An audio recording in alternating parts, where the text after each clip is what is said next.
paz do Senhor Jesus. Mais um dia para refletirmos na palavra de Deus e entender de uma vez por todas a importância que é estarmos meditando nessa palavra, na palavra de Deus, em toda a Bíblia, de Gênesis a Apocalipse. E no livro de Provérbios, capítulo 7, Deus ele começa a nos ensinar primeiramente que ele é Pai. E nos mandamentos, quando ele escreveu a Moisés, que ele registrou naquelas 2 tábuas, o primeiro mandamento foi que nós amássemos a Deus, né? E o primeiro mandamento moral de convívio humano foi que nós devêssemos honrar os nossos pais. E Deus, como sendo nosso Pai, também merece toda a honra e glória. E ele começa o texto falando que devemos guardar em nossos corações a palavra que ele nos dá todos os dias e que nós devemos cuidar como se essa palavra fosse a própria menina dos nossos olhos. Porque se a menina dos olhos forem afetadas, nós ficamos cegos. Então, sem a palavra, nós também somos cegos. E Deus, na sua infinita sabedoria e misericórdia, ele me ensinou algo muito importante que eu quero compartilhar com você. Então, aqui é interessante perceber que num determinado momento, Deus ele se coloca na janela, olhando para tudo o que está acontecendo no mundo. E ali ele vê um rapaz que sai, né, pelas ruas à noite, naquela hora que ninguém está nos vendo, né? Tipo, meio que na calada da noite, de forma sorrateira, entre as trevas, né? Porque é isso que o texto relata. E aí simplesmente ele é abordado por uma mulher. E a palavra diz que não é qualquer mulher. A palavra descreve essa mulher. E diz que ela era astuta, com coração maldoso, uma prostituta, né? Alguém que verdadeiramente não é uma serva do Senhor. E um pouco antes disso, a gente começa a entender que Deus ele diz que a palavra deve estar no nosso coração, porque muitas vezes está na boca. E nós cantamos, né? Então não é porque é cantor que canta a Deus, né? Que é de Deus. Ou a palavra não deve estar na nossa boca, na nossa mente, um pregador, alguém que prega a Deus, mas não é de Deus. Ela deve estar no nosso coração. E esse rapaz, a princípio, ele sai distraidamente pelas ruas. E ele é abordado por uma mulher. E essa mulher, ela vivia pelos cantos, ela vivia pelas praças, pelas ruas, em todos os lugares. E aí isso me fez lembrar de Satanás no primeiro capítulo de Jó. Quando Deus pergunta de onde vens, ele diz, vim de rodear a terra.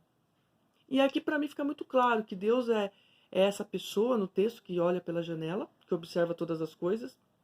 Essa mulher é o próprio Satanás. E esse rapaz, esse jovem, é considerado aqui então, de forma didática, né?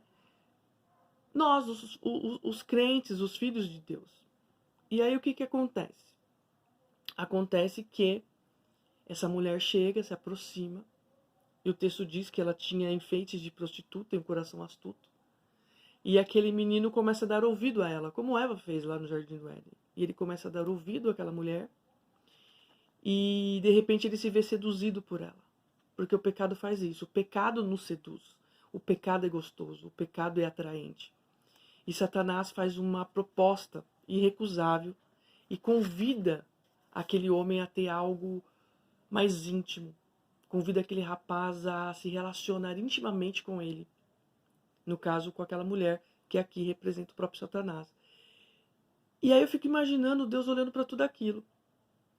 Porque o próprio Satanás aqui no texto, né, representado por essa mulher, ele diz que o marido não está em casa, o marido saiu, foi para longe. E Jesus não está mais em casa, Jesus está longe. Jesus está no céu nos preparando o lugar. E ela aproveita essa situação para oferecer o pecado de uma forma tão sedutora que o rapaz cai. E assim acontece conosco todos os dias, né? Porque Jesus sabe que vai voltar. Já tem uma data específica para ele retornar. Só que nós não sabemos, quem sabe é o Pai. Então nós temos que ficar atentos e vigiar e guardar a palavra no nosso coração. Por quê? Porque Satanás também não sabe o dia que volta. Ele sabe que volta, mas não sabe o dia. Então, todos os dias, quando nós acordamos, Satanás se coloca em pé para guerrear contra as nossas vidas e fazer essas ofertas. A questão é que nós temos um poder fantástico, que é o livre-arbítrio. E o livre-arbítrio, ele nos dá o poder de dizer sim ou não. Então, a decisão é nossa, né? E é interessante também que Satanás, ele não foi se apresentar aquele rapaz de uma maneira feia, com chifres e rabo. Não, ele foi lindamente. Ele foi lindamente, porque nós não podemos esquecer que ele também é anjo. E ele já foi anjo de luz. Hoje ele está nas trevas, mas ele foi anjo. De repente, assim, na hierarquia celestial era Deus, Jesus, o Espírito Santo e ele. Entendeu? Mas a Bíblia fala em trilogia e não em quarteto. Então, vamos tomar cuidado. E o rapaz, a palavra diz que o rapaz foi com pressa, ele foi logo, ele foi, sabe, se entregou, nem pensou. Por que que não pensou? Porque não tinha palavra no coração dele. Porque se ele observasse a proposta, quem de nós, né? Quem de nós, andando pela rua, para alguém, diz que o marido não está em casa, ou, em outras palavras, para ficar mais claro ainda, olha, Jesus não está aqui. Ele vai voltar, mas só no dia marcado. Então vamos aproveitar. Vamos pra cama, vamos pra balada, vamos pra cocaína, vamos pro cigarro, vamos pra bebida. Vamos por aí, vamos curtir. O marido não tá em casa, Jesus não tá em casa. Poxa, você vai ficar aí, que caretice, que bobeira. Aí se coloca em qualquer lugar, ouve qualquer pessoa. E nem todo lugar é de Deus, nem todo mundo que fala de Deus é de Deus. Nem todo mundo que faz boas propostas, nossa, é Deus no negócio. Não, gente, às vezes Deus nos coloca na mesma situação que ele colocou Jó. Então a gente tem que ficar com o olhar atento para a gente não se perder nessas questões e não abrir mão dos nossos valores e negociar as nossas promessas, os nossos milagres. Porque aqui é isso que Deus está nos alertando. E Ele está na janela olhando tudo. Então no dia do juízo não vai ter desculpa de dizer, ah, eu não sabia. Não sabia por quê? Porque o texto fala que o rapaz não sabia, que ele não tinha conhecimento. Mas se ele tivesse meditado na palavra, se ele conhecesse a Deus, ele não teria sido seduzido por Satanás.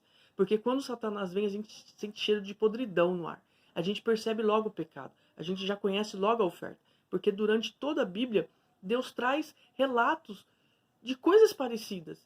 Eva, quando olhou para a fruta e comeu aquilo que não devia, porque Jesus já tinha falado.